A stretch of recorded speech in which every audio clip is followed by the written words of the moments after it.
क्या आपने कभी सोचा है कि हम अपने आसपास की दुनिया को कैसे समझते हैं?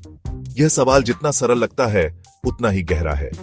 हम कैसे जानते हैं कि कौन सी जगह कहां है, वहां कैसे पहुंचा जा सकता है और कौन से रास्ते सबसे अच्छे हैं, या यहां तक कि वे जगहें कैसी हैं? क्या वे पहाड़ी हैं, समतल हैं या समुद्र के किनारे हैं? इसका जवाब सामाजिक विज्ञान के अद्भुत संसार में छिपा है। यह विज्ञान हमें हमारे समाज और पर्यावरण के बारे में गहरी समझ प्रदान करता है। सामाजिक विज्ञान एक विशाल पहेली के डिब्बे की तरह है, जो मानव व्यवहार और हमारे रहने वाले संसार के बारे में सुरागों से भरा है। यह हमें यह जानने में मदद करता है कि हम कहां से आए हैं और हम कहां जा रहे हैं। यह हमें यह समझने में मदद करता है कि समाज कैसे कार्य करते हैं, हम एक दूसरे के साथ कैसे बातचीत करते हैं और हम पर्यावरण से कैसे जुड़े हैं। यह हमारे दैनिक जीवन के हर पहलू को छूता है। सामाजिक विज्ञान के उपकरणों में से एक सबसे महत्वपूर्ण उपकरण है नक्शा। नक्शे हमें हमारी दुनिया को एक नए दृष्टिकोण से देखने की अनुमति देते हैं। नक्शे केवल रंगीन कागज के टुकड़े नहीं हैं, वे हमारे ग्रह को समझने के लिए शक्तिशाली उपकरण हैं। वे हमें दिखाते हैं कि हमारी दुनिया कितनी विविध और जटिल है। वे हमारे ग्रह को समझने के लिए शक्तिशाली उपकरण हैं। वे हमें यह भी दिखाते हैं कि हम एक वैश्विक समुदाय का हिस्सा हैं। वे दुनिया के विभिन्न हिस्सों में खिड़कियों की तरह हैं, जो हमें भूमि का फैलाव, शहरों और कस्बों का स्थान और उन्हें जोड़ने वाले मार्गों को दिखाते हैं। वे हमें यह भी बताते हैं कि हम एक दूसरे से कैसे जुड़े हैं। नक्शे सभी आकारों और आकारों में आते हैं, प्रत्येक का एक अनूठा उद्देश्य होता है। कुछ नक्शे हमें हमारे इतिहास की कहानियां बताते हैं, कुछ नक्शे हमें राजनीतिक सीमाएं दिखाते हैं, जो हमें यह समझने में मदद करते हैं कि देश और राज्य कैसे विभाजित हैं। अन्य भौतिक विशेषताओं जैसे पहाड़ों और नदियों को दर्शाते हैं, जो हमें यह समझने में मदद करते हैं कि हमारी प्राकृतिक दुनिया कैसी दिखती है। और फिर भी अन्य विशिष्ट विषयों जैसे जनसंख्या, घनत्व या जलवायु परिवर्तन को दर्शाते हैं। ये नक्शे हमें हमारे समाज और पर्यावरण के बारे में महत्वपूर्ण जानकारी प्रदान करते हैं। नक्शे के बिना एक दुनिया की कल्पना करो। अन्वेषण एक कठिन काम होगा, अनिश्चितता और खतरे से भरा होगा। हम समुद्र में खोए हुए जहाजों की तरह होंगे, जिनके पास अपना रास्ता तय करने या अपने गंतव्य को खोजने का कोई रास्ता नहीं होगा। मानव इतिहास में नक्शे महत्वपूर्ण रहे हैं, खोजकर्ताओं को नई भूमि पर ले जाने, दुनिया में हमारे स्थान को समझने और सभ्यताओं के पाठ्यक्रम को आकार देने में मदद करते हैं। सितारों द्वारा नेविगेट करने वाले प्राचीन नाविकों से लेकर जीपीएस पर निर्भर आधुनिक समय के यात्रियों तक नक्शों ने हमारी सामूहिक यात्रा में महत्वपूर्ण भूमिका निभाई है। लेकिन नक्शे केवल नाविक उपकरण नहीं हैं, वे शक्तिशाली संचार उपकरण भी हैं। वे हमें दुनिया के बारे में स्पष्ट और संक्षिप्त तरीके से जानकारी साझा करने की अनुमति देते हैं।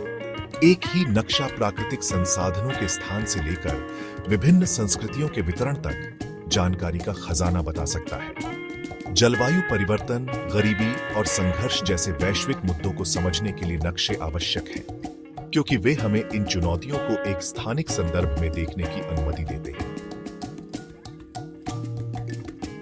किसी भी भाषा की तरह नक्शों के अपने प्रतीक और परंपराएं होती हैं। ये प्रतीक और परंपराएं हमें नक्शे पर दी गई जानकारी को समझने में मदद करती है।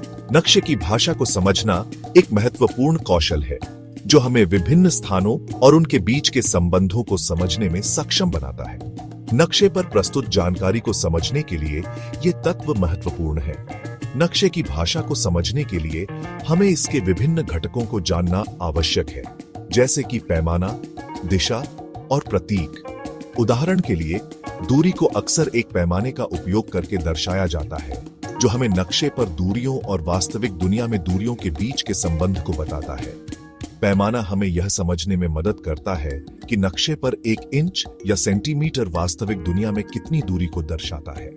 दिशा को आमतौर पर एक कंपास गुलाब का उपयोग करके इंगित किया जाता है, जो 4 मुख्य दिशाओं को दर्शाता है: उत्तर, दक्षिण, पूर्व और पश्चिम।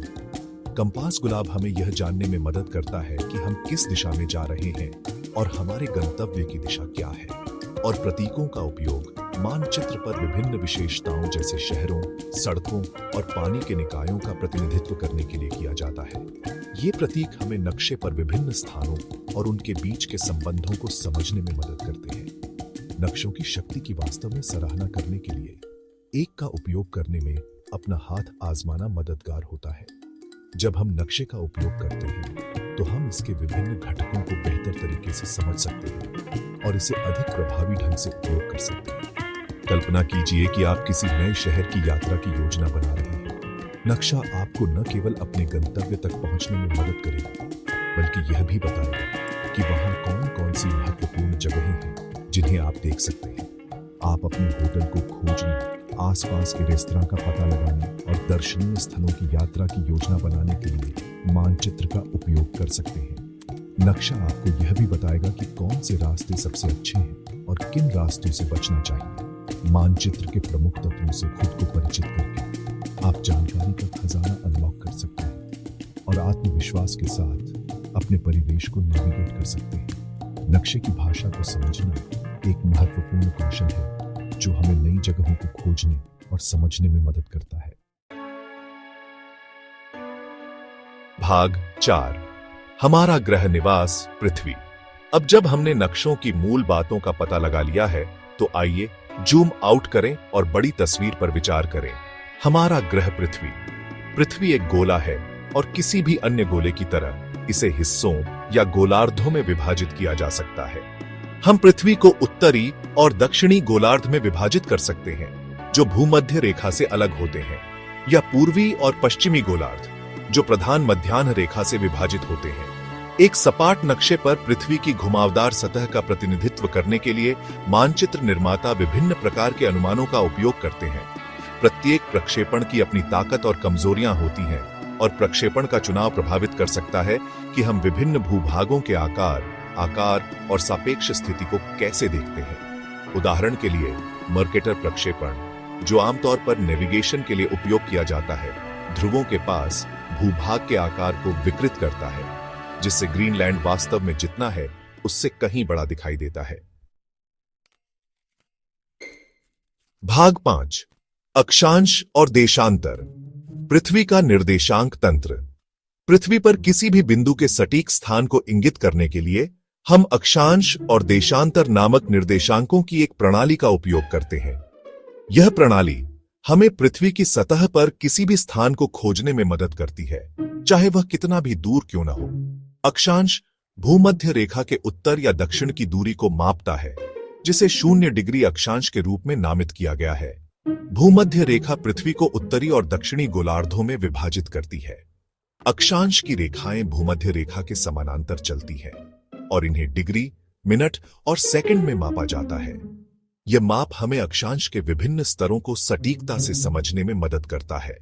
देशांतर प्रधान मध्याह्न रेखा के पूर्व या पश्चिम की दूरी को मापता है, जिसे 0 डिग्री देशांतर के रूप में नामित किया गया है। प्रधान मध्याह्न रेखा ग्रीनविच, इंग्लैंड से गुजरती है। देशांतर की रेखाएं ध्रुवों पर मिलती हैं और इन्हें डिग्री, मिनट और सेकंड में भी मापा जाता है। यह माप हमें पूर्व और पश्चिम दिशा में सटीकता से स्थान निर्धारित करने में मदद करता है। साथ में अक्षांश और देशांतर एक ग्रिड प्रणाली बनाते हैं, जो हमें उल्लेखनीय परिशुद्धता के साथ पृथ्वी पर किसी भी स्थान को इंगित करने की अनुमति देती है। यह प्रणाली नेविगेशन और मानचित्रण के लिए अत्यंत महत्वपूर्ण है। उदाहरण के लिए पेरिस में एफिल टॉवर के निर्देशांक 48.8584 डिग्री उत्तर, 2.2945 डिग्री पूर्व है। यह हमें एफिल टॉवर के सटीक स्थान को जानने में मदद करता है। इन निर्देशांकों को जानकर आप किसी भी मानचित्र या ग्लोब पर एफिल टॉवर का पता लगा सकते हैं। यह प्रणाली हमें दुनिया के किसी भी कोने में स्थित स्थानों को खोजने में सक्षम बनाती है। भाग 6, समय क्षेत्र। दुनिया को एक साथ रखना।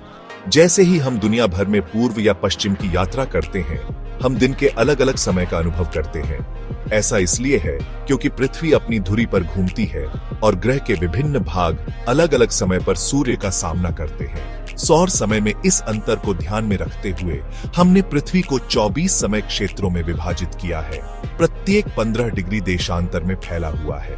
प्रत्येक समय क्षेत्र एक मेरिडियन पर केंद्रित होता है और प्रत्येक क्षेत्र के भीतर का समय समन्वित यूनिवर्सल समय या यूटीसी से ऑन ऑफ सेट होता है, जो दुनिया भर में उपयोग किया जाने वाला प्राथमिक समय मानक है। उदाहरण के लिए संयुक्त राज्य अमेरिका में पूर्वी समय क्षेत्र UTC-5 है, जिसका अर्थ है कि यह यूटीसी से 5 घंटे पीछे है। अंतरराष्ट्रीय यात्रा, संचार और वाणिज्य के समन्वय के लिए समय क्षेत्र आवश्यक है।